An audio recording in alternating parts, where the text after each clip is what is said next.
आप देख रहे हैं एसएनसी आवाज सैफी अब्बास के साथ। नमस्कार, मैं हूं सैफी अब्बास और आप देख रहे हैं एसएनसी आवाज।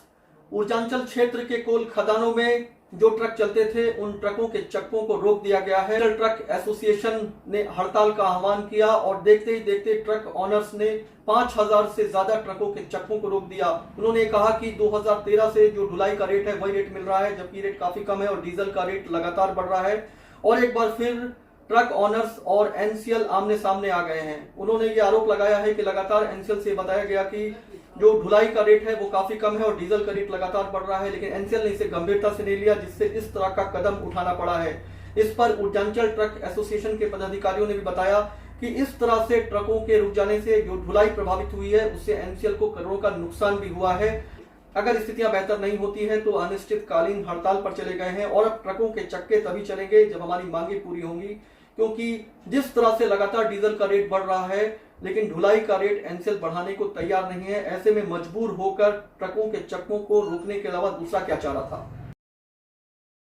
Singrauli motor association, Singrauli truck association और ऊर्जांचल ट्रक ऑनर्स के संयुक्त तत्वाधान में हड़ताल के आह्वान के बाद कोल खदान, खासतौर से एनसीएल, हिंडाल्को और एसआर में जो ट्रक चल रहे थे, जो ट्रेलर चल रहे थे, 5000 से ज़्यादा ट्रकों के चक्के रोक दिए गए।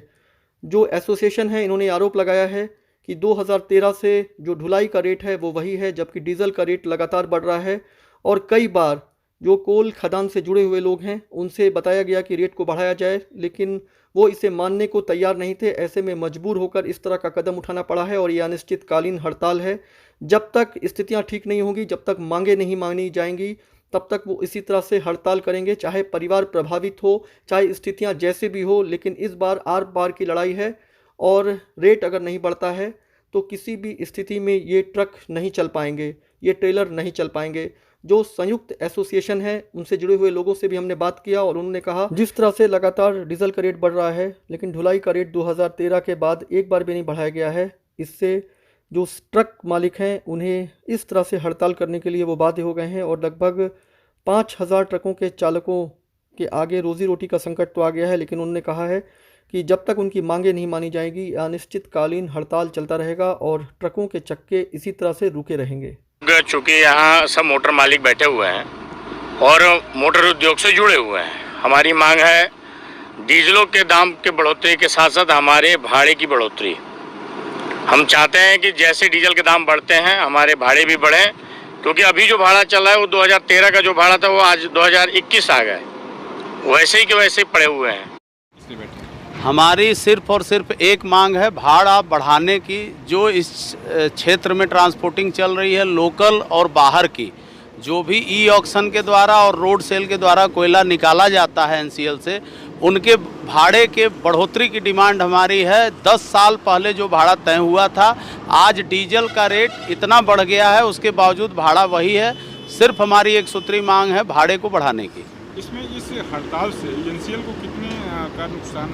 लगभग मैं आपको बता दूं 45,000 से लेकर 50,000 टन प्रति दिन एनसीएल का नुकसान हो रहा है। अगर उसको अमाउंट में डिवाइड करेंगे तो 3,000 रुपया प्रति टन का कोयला एवरेज में इनका उठता है और वो 50,000 टन प्रतिदिन के डिस्पैच का नुकसान इनका होगा।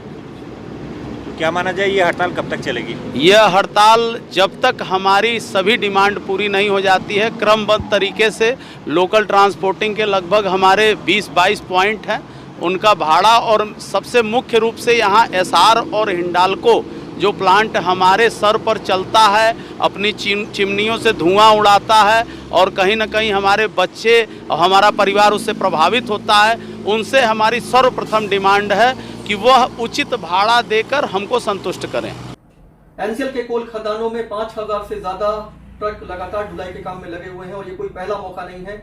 इससे पहले भी ट्रांसपोर्टर और एनसीएल एक दूसरे के आमने सामने आ चुके हैं, कभी डायवर्शन रूट को लेकर और कभी कोयला ढुलाई की रेट को लेकर स्थितियां खराब होती रही हैं। लेकिन जिस तरह से अचानक ट्रांसपोर्टर हड़ताल पे चले गए हैं, लगभग 5000 ट्रकों के चक्के रोक दिए गए हैं।